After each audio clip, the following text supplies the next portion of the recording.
ওয়ালাইকুম সালাম। রে বদনা, স্যার ভালো আছেন?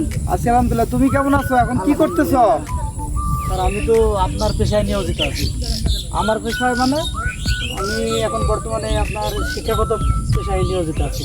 যাক মাশাআল্লাহ, আলহামদুলিল্লাহ। তো শিক্ষকতা পেশায় আসলা, কি মনে করো আজকালকার ইয়াং জেনারেশন তো শিক্ষকতা পেশায় আসতেই চায় না, তুমি কিভাবে এই পেশায় আসলা?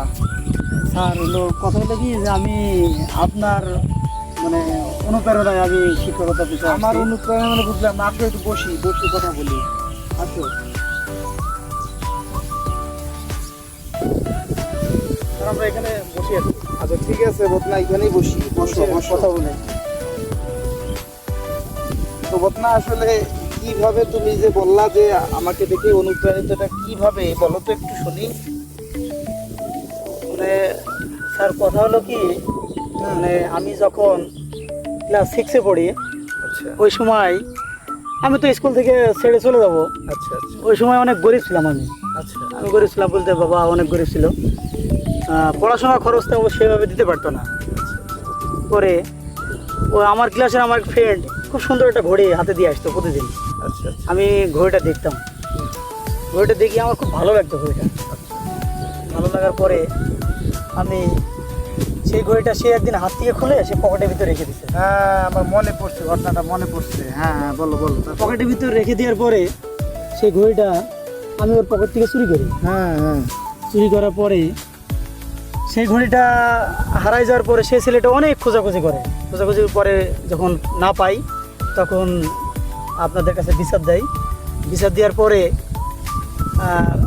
আপনারা যখন বিচারের আওতায় সবাইকে নিয়ে আসেন রুমের ভিতরে, তখন রুম বন্ধ করে সব স্টুডেন্টকে সবাইকে একসাথে বেঞ্চের উপরে দাঁড় করে এনেন। দাঁড় করায় সবাইকে বলেন যে তোমরা চোখ বন্ধ করো। আমরা সবাই চোখ বন্ধ করি। চোখ বন্ধ করার পরে সবার পকেট চেক করা শুরু করেন। আপনি পকেট চেক করার পরে আমার পকেট থেকে সেই ঘড়িটা আপনি পেয়েছিলেন।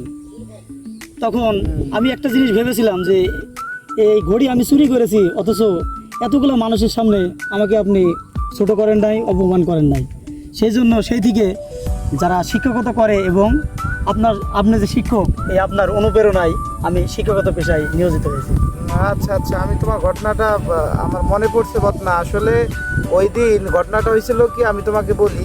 ওই যখন ওই ছেলেটা বললো যে আসলে ঘড়িটা তার হারাইছে, আমি তখন ওই সবাইকে তোমাদেরকে বললাম যে তোমরা সবাই বেঞ্চের উপরে উঠে দাঁড়াও, সবাই উপর পাশে মুখ করে তোমরা চোখ বন্ধ করে হাত উপর করে দাঁড়াও। তখন আমি আসলে ওই সবার পকেট যখন চেক করতেছিলাম